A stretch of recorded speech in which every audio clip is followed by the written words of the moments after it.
Cité de la Voile, où on va évidemment, comme d'habitude, refaire un peu le tour de l'actu. Toi, t'es complètement fou, tu fais le tour du monde en solitaire. Pourquoi repartir faire une Barcelona? La Volvo se gagne avant le départ. Bah, on va tirer des bords là. Si je vendais le bateau, avec quoi je faisais la route du Rhum? Allez, envoyez-moi le speed, on dit envoyez-moi le speed.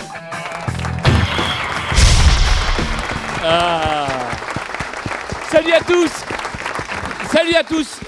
Bonsoir monsieur le maire, merci d'être là, maire de Lorient, Norbert Métairie. On est là, dans cette belle cité de la voile, avec un beau soleil. C'est toujours le café de la Marine du Télégramme, toujours le restaurant Quai Ouest, et on a un garçon qui est de retour, c'est Pierre-Yves. Alors Pierre-Yves, c'est quoi? T'osais pas l'affronter, Grant Dalton, ou quoi? Exactement, j'avais peur et puis je me disais qu'il n'y avait pas la place pour trois pour une énorme star ça, donc j'ai préféré rester là où j'étais. Non, Jimmy, moi je pense qu'il est de Sainte-Marine et c'est le côté bigoudin, et dans tout bigoudin il y a un pêcheur qui sommeille, donc il est allé relever ses casiers. Ok, c'est fait, maintenant c'est fait, on peut passer à la suite, voilà, merci. Bon, Gilbert, tu vas bien? Oui, Jimmy. Alors, nos 4 derniers invités, c'était quand même Jean-Pierre Dick, Franck Camas, Loïc Perron, Grant Dalton, et moi je suis super content d'avoir celui qu'on a ce soir parce que lui au moins il gagne des vraies courses. Il gagne des vraies courses. Ouais. Et je vous demande d'applaudir Jérémy Bayou. Alors, salut Jérémy. Avant de revenir à la vraie course, alors, la course, de quelle course il s'agissait? Bien sûr, la solitaire du Figaro, dont on va rappeler le podium quand même. Donc, premier, la mère de toutes les courses en solitaire. La mère de toutes les batailles. En tout cas, Jérémy, premier, sa deuxième victoire, puisque la première c'était en 2005, devant Fabien Delahaye, et puis Erwan Tabarly qui a réalisé un premier podium. Alors, on a tous parlé d'un Jérémy dominateur, et c'est vrai qu'il a régné sans partage en ne laissant échapper qu'une seule victoire d'étape. Mais pour moi qui ai suivi sa course, il a arraché cette victoire aussi parce qu'il a été omniprésent. Pour qualifier la méthode Bayou, il y a un confrère du service de presse qui a parlé d'un Pac-Man qui grappillait des minutes sur des petits coups, et je crois que ça résume bien cette solitaire qui s'est jouée sur des micro-décalages, des transitions bien négociées, et puis bien sûr sur la rage de vaincre qu'avait Jérémy. Parce que c'était pas trois étapes que tu aurais pu gagner, Jérémy, que tu as gagné, c'était presque 4, tu étais presque en tête de la première étape. Ouais, c'est sûr que la première étape, on a un petit peu mené la flotte avec Thomas Rouxel et Nicolas Luneven. Après, on savait qu'il y avait une renverse de marée à gérer au large de la presqu'île de Cotentin. Et voilà, et Fabien Delahaye a très bien géré le coup. Il fait une très très belle victoire d'étape. Donc non, c'était lui le meilleur score. Alors, il y a une fameuse nuit de pétole où ils sont tous obligés de mouiller ou de pas mouiller. Et c'est vraiment là que ça se joue. Hein. Alors, raconte-nous, Jérémy, c'était ta combienième solitaire? Je crois que c'était ma 12e solitaire. Et est-ce qu'en quittant Perros-Guirec, tu savais que tu allais la gagner? Honnêtement, maintenant, avec 2 mois de retard. Non, oui, là, faut dire oui. Hein. Non, je savais que j'étais prêt, je savais que j'étais capable de naviguer dans les tout premiers. J'avais bien repéré le parcours, bien préparé mes petites notes. Je pense que j'avais, au niveau vitesse, quelques certitudes aussi. J'avais coché quelques adversaires aussi sur la liste des inscrits. Qui?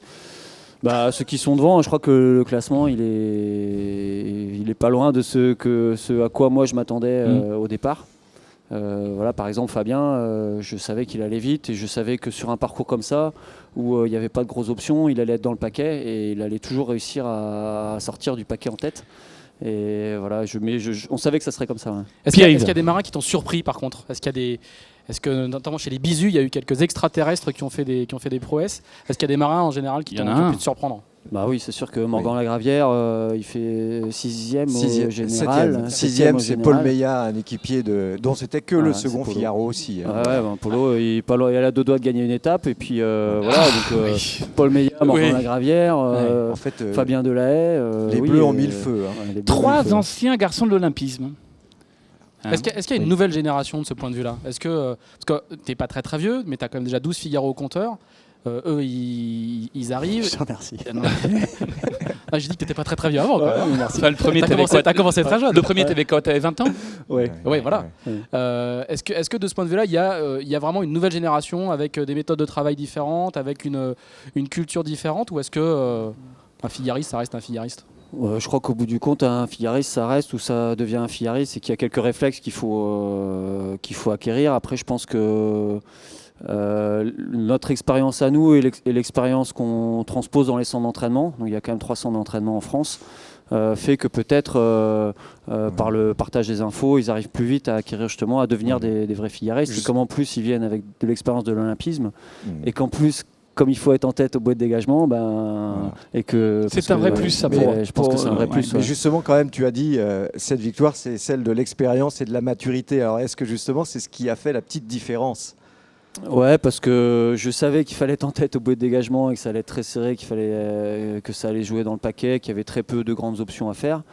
Mais je savais qu'à un moment ou à un autre, il faudrait pour gagner au général savoir sortir du paquet. Et je pense que j'ai bien réussi à le faire en arrivant en Irlande. Je crois que tout le monde glissait dessous. On avait à peu près 30 nœuds sous spi. Ça glissait. Tout le monde avait vraiment peur de se coller au littoral. Et moi, j'ai bien senti le coup. Je pense que j'avais de bonnes infos aussi sur ce coin-là. Et à un moment, j'ai lâché le paquet. Et c'est là que je mets 25 minutes au second. Mais il y avait aussi la part de la rage, parce qu'en Irlande, justement, tu as dit j'ai maltraité mon bateau, je me suis arraché sur les réglages. Et ça a été un peu une constante dans toute ta course. Je pense qu'il faut beaucoup d'exigences par rapport à soi, déjà, dans sa préparation. Et après, dans la course, il y a des moments où il faut être dessus, il y a des moments où c'est interdit de dormir. Donc forcément, c'est dur. Et puis, il faut être exigeant par rapport à son matériel, par rapport aux gens avec qui on travaille, ses fournisseurs. Voilà, ouais. Plus qu'avant, c'est encore plus vrai aujourd'hui ou c'est Ouais, je pense. Ouais. La victoire, elle s'est pas construite en une année. Je suis revenu en 2009 et même si j'ai gagné 2 étapes en 2009, j'ai bien vu que juste comme ça, sur l'expérience, en revenant une fois, on pouvait pas gagner, quoi. Donc j'ai essayé de tout mettre en œuvre pour qu'au bout de 2-3 ans, 3 ans, ça marche. Et voilà, mais je suis pas tout seul. Hein. Il y a beaucoup de gens qui m'ont aidé dans cette victoire. Mais le retour en 2009, c'était déjà aussi une forme de pari pour toi. Une forme de pari ou une forme de besoin, parce que de besoin aussi. Tu as toujours envie de faire autre chose et finalement tu as du mal. Et le Figaro, c'est le fonds de commerce de beaucoup d'entre vous. Si on voit ça comme et le fond de jeu et le fond de jeu. Surtout voilà, on peut voir ça évidemment comme le fonds de commerce. Ouais. Peut-être que certains voient ça comme le fonds de commerce. Je pense que si on y revient en se disant c'est mon fonds de commerce, c'est un peu casse-gueule. J'avais envie de ça. Je ne cache pas que les lendemains de Vendée Globe début 2009 n'ont pas été faciles et j'avais vraiment besoin de renaviguer en solitaire sur le Figaro. Comme le retour du trophée Jules Verne cette année, ça n'a pas été facile pour toi, Jérémy. C'est jamais facile de toute façon pour personne d'abandonner. Et on avait quand même un peu de pression sur ce projet avec Banque Populaire et voilà, évidemment ce sont des lendemains qui déchantent, c'est un petit peu difficile. Tu étais très très proche de Pascal Billigori, je suis toujours à bord. Je suis toujours et voilà, aujourd'hui il y a une autre équipe en place, une autre équipe pas vraiment parce que les deux seuls à plus être à bord c'est Pascal et moi. Donc voilà, je pense que ça va bien se passer parce que la base de l'équipe elle est très bonne et que Loïc va savoir apporter tout son sens marin et son savoir-vivre et sa bonne humeur là-dedans. Donc il n'y a pas de raison que ça marche Jérémy, justement, est-ce que cette victoire dans le Figaro, ça t'a permis aussi d'évacuer la déception de ne pas avoir eu la barre du 60 pieds Banque Populaire et tu espères sans doute rebondir sur cette victoire? Disons que je savais avant que BPI me renouvelait sa confiance pour 2011 pour faire la solitaire du Figaro. Qu'est-ce que c'est que BPI? Alors BPI, ce sont des consultants dans tout ce qui a trait à l'emploi, c'est-à-dire ressources humaines, recrutement, donc ils font pas trop de etc. boulot ce temps-ci, quoi. Pardon. Si, au contraire. Et licenciement aussi, donc voilà, ils gèrent ça aussi. Donc, je sais plus ce que je disais. Donc je savais que je refaisais le Figaro, donc. Fanche, mon fidèle préparateur, savait que le bateau devait être prêt en revenant et Gauthier Nollet, le chantier Gepetto qui gère le bateau aussi. Donc sitôt que je suis rentré du Jules Verne, j'étais à pied d'œuvre à Port-la-Forêt et ça a vite fait d'évacuer la déception de tout ce dont tu parles. Voilà. Alors à l'arrivée du Figaro, ton service de presse a envoyé un communiqué de victoire évidemment et dans lequel il y avait un très très beau portrait. Joli portrait. Très très joli portrait. De Pierre-François Bonneau. Voilà, et qui raconterait que cette victoire c'était aussi la victoire de la mue, de la fin de la transformation, la fin de une forme d'accomplissement et que le Jérémy qui avait, alors c'était écrit tel quel, qui avait des vieux démons, les avait évacués avec cette victoire, et c'était la fin de la construction d'un nouveau Jérémy Bayou. Est-ce que tu l'as lu d'abord? Est-ce que tu es d'accord avec ça? Non, j'ai pas lu, mais T'es un angoissé au naturel? ouais, un petit peu, Jimmy. Tu sais comment je suis, mais encore une fois, c'est pas pour embêter les gens avec qui C'est ton perfectionnisme? Ouais, je pense qu'à un moment, il faut vouloir aller au bout des choses, et que ce soit dans la préparation ou sur l'eau après. Mais en tout cas, il a changé à travers une anecdote qu'il nous a racontée au sable, parce que il était en tête sous l'orage, et puis derrière ça revenait, et puis il dit il a sorti une manivelle de winch, et puis il dit dans d'autres courses j'aurais tapé et tout, et puis là je l'ai rangé, et il nous a dit j'ai changé. Avant de clore ce chapitre Figaro, moi je voudrais revenir aussi sur, on parle souvent de la vallée des fous, de Jean Le Cam, de Roland Jourdain, de Michel Desjoyaux. Moi je voudrais qu'on parle aussi un peu de la Ben Morlaix, avec Nicolas Troussel, Armel Lecléache et toi, parce que Ils sont mine trois de rien, à avoir les fait le trois, doublé. vous avez fait le doublé.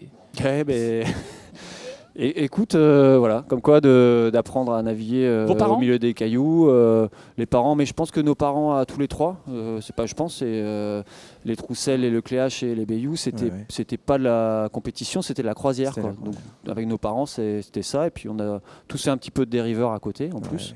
Puis pas mal de tours d'UF aussi, mais voilà, dans des et après, endroits où tu connaissais bien le terrain de jeu de la course de cette année. On a fait 45 fois le Tour du Finistère, le Tresco Trophée.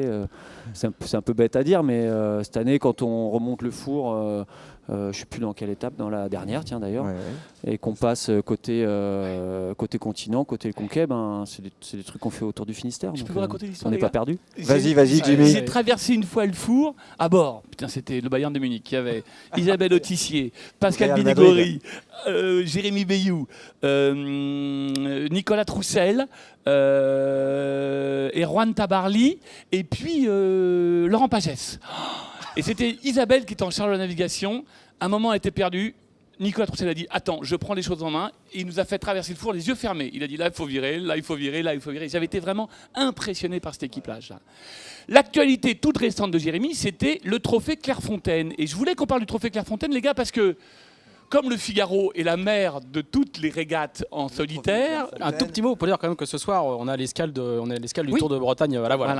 En double. Et que le solitaire, le trophée Clairefontaine a imaginé 22 ans avant, c'était la 22e édition, je crois, de C'est un Clairefontaine. grand truc, ça. C'est les Ce Français que qui l'ont fait inventé. maintenant La tant coupe. les extrêmes 40 que tant la Coupe América. Alors, je voudrais avoir un petit peu votre avis Jérémy, là-dessus, déjà, les garçons. il y était à la grande note avec Jean-Pierre Dick. Ouais, j'y étais. Mais Ouais. écoute, voilà, on Bon. n'est pas. C'est des trucs exhibition, c'est des trucs pour rigoler, donc Mais on c'est a bien alors, rigolé. ouais. Et écoute, oui, on en a parlé justement avec Yvan Griboval, justement des AC45, des extrêmes 40. Je pense qu'il nourrit aucune amertume ou frustration par rapport à ça. Il sait lui qu'il est au départ de cette histoire-là. Il est content de son truc et voilà. Moi, je crois que c'est un concept qui a été décliné de façon beaucoup plus radicale et de façon Mais plus extrême, peut-être avec des parcours peut-être plus construits. Et surtout, Pierre-Yves va pouvoir nous dire, peut-être aussi avec une médiatisation beaucoup plus développée, parce que la Coupe de l'América est en train de révolutionner. Puis toi, tu étais à Plymouth, alors. Mais ce week-end, on est beaucoup là, ici, je pense, à avoir regardé les régates en AC45. Bon, c'était incroyable. C'est une journée renversante le dimanche avec des cascades en série. Mais je crois que ça, c'est aussi la donne supplémentaire. C'est-à-dire que c'est la médiatisation de l'événement. Jérémy, ça veut dire quoi? Ça veut dire que la compétition de demain, ce ne sera que du catamaran, que des départs au large, que des petits parcours qui feront moins de 20 minutes? Non, c'est une forme de compétition.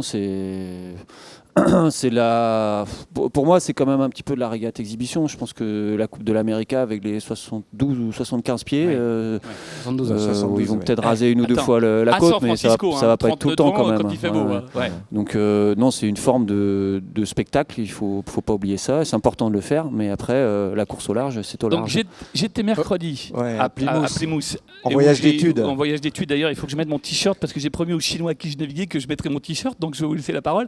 Et j'ai été impressionné aussi par les allers-retours et les rebondissements de situation. James Pithill avait un bord d'avance, quoi. Jamais il aurait dû perdre la manche, et pourtant une molle, un Voilà. mauvais virement, Ouais, ceci, cela, il perd. Loïc Perron Non, mais- aurait pu en gagner une.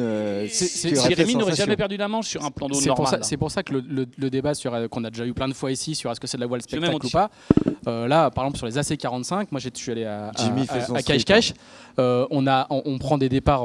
Alors on prend, parce qu'on a été, et toi et moi, on a été spectateurs. On a eu la chance incroyable d'embarquer sur ces bateaux. C'est comme le seul sport qui peut accueillir des spectateurs pendant la course. Pas très bien installé d'ailleurs les spectateurs. Hein. Ouais, enfin moi je veux mais bien, c'est je veux pas bien y confort, retourner. hein. J'ai pas de, ça me dérange pas trop quoi.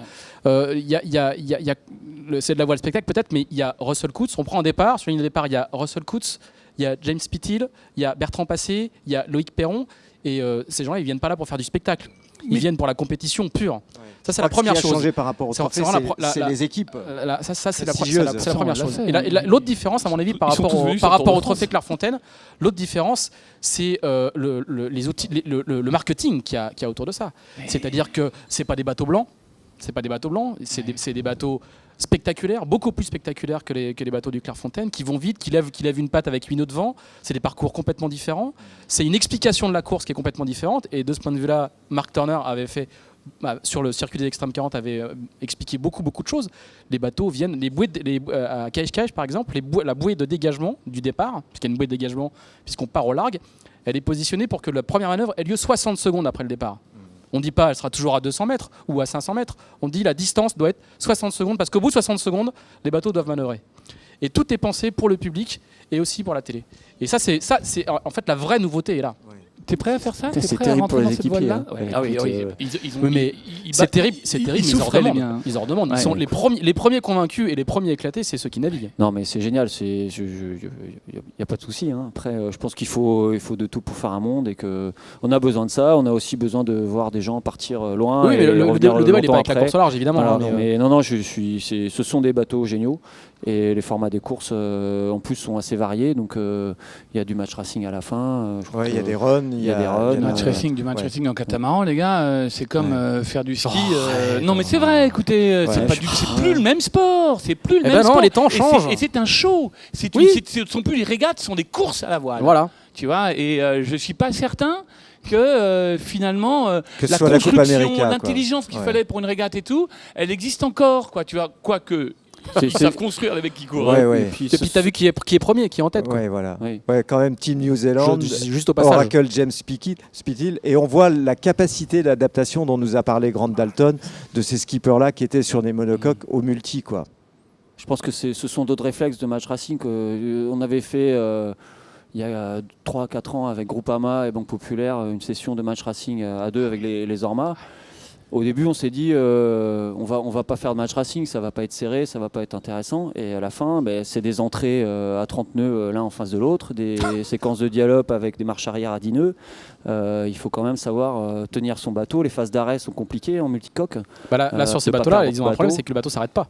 C'est Jimmy, quelque chose de nouveau. dernière chose, ce Ouais. qui est fascinant aussi, c'est les moyens audiovisuels de retransmission de la Et course ça, qui vraiment, sont vraiment ouais, exceptionnels. on vous invite à aller voir sur YouTube là, tout le temps, parce que vraiment, il y a des images incroyables et des chavirages. Regardez ça. On sait, il va y avoir en cascade. 12 ou 16 étapes d'ici Il y a plus 2012 que- et ça fait Il n'y a plus toutes que les semaines, on Loïc travaillera Perron plus. qui n'a pas chaviré hein, sur les 9 teams. Il n'y a plus qu'Energy Team Et qui est ont pas- fait mercredi une très très belle journée. Très belle journée. il est Alors dans le match. que Aleph Team ou Bertrand Passé a repris la barre, Alain Gauthier est quand Ouais. même beaucoup plus à la peine et en retrait. Ouais, laissez-lui le temps d'apprendre. Laissez-lui le temps d'apprendre, hein, parce Non, que mais je c'est pense un que constat, Bertrand Jimmy. Passé aussi. Il Oui, y a, il y a oui. les promesses. Oui. On constate que l'équipage de Loïc Perron progresse mais, plus vite. mais quoi. Loïc, c'est lui le plus Voilà. aguerri dans ce Voilà. genre de truc, parce Mais qu'il là- en a gagné combien des Clairefontaine? Il en a gagné 10 ou 12 des Ah Clairefontaine. ouais, Loïc. c'est le recordman. Voilà.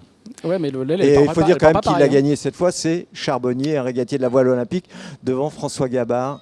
Première participation. Et lui aussi régatier de voile olympique. Alors maintenant, la prochaine course que tu feras, tu ne mettras pas une voile 60 minutes après le départ, c'est tout ce que je te souhaite, parce que la prochaine course, c'est la Transat Jacques Vabre.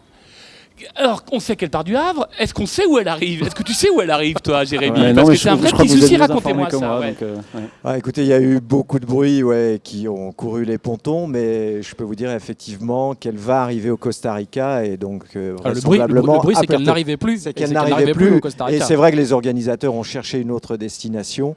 Ce sera la conférence de presse a lieu jeudi, mais elle arrivera au Costa Rica. Donc, tu seras l'équipier de Jean-Pierre Dick à bord de Paprec Virbac. Oui. et avec des grosses ambitions parce que Oui, Jean-Pierre nous l'a prouvé tant dans la Barcelona que dans le dernier Fastnet qu'il a fait. La victoire il ou la est mort. Pas Bah, souvent écoute, très loin de la première place. Chaque fois qu'il fait du double, il gagne. Et 2 Jacques Vabre qu'il a faites, il les a gagnés. Moi, j'ai fait 2 fois 4e. Donc, oui, la pression, elle est sur moi, elle n'est pas sur lui. Mais bon, on s'entraîne. Hein. Écoute, je suis rentré de Dieppe dimanche soir, de l'arrivée du Figaro. Et mardi matin, on partait pour 24 heures en mer. Jean-Pierre, La vie de famille, c'est de la vie l'enchaînement, des hein. vacances. écoute, lundi, j'étais Ouais, en famille. tu gardes des enfants. Et voilà, donc l'idée c'est ça, c'est qu'il m'a laissé le temps de préparer ma solitaire du Figaro et bien lui en a pris. Et moi j'arrive pas frais mais dispo pour enchaîner les navigations avec lui. Donc on a fait des navigations ici à Lorient en double pour faire les manœuvres. On a fait une session avec PRB et Massif où on a vu qu'il n'y avait pas beaucoup d'écart entre les bateaux. On a fait 14 heures de navigation les 3 bateaux. Ça n'a pas bougé d'un iota. Et puis là, on a fait 3 jours de stage à Port-la-Forêt. On vient d'arrêter là, il y a Et puis il y en vous aura- allez, il y en a et encore vous allez 2 vous autres, là. retrouver dans la rade de Lorient bientôt, là, le week-end prochain. Pas le week-end prochain. pour l'Atlantique, le l'Atlantique. Télégramme. Où Une on nouvelle fait- course de calendrier Voilà. Moka. Et on fait une course de 24 heures et des exhibitions, je crois, le lendemain, si je ne Voilà. me trompe pas. Et une course de 24 heures en double, en fait.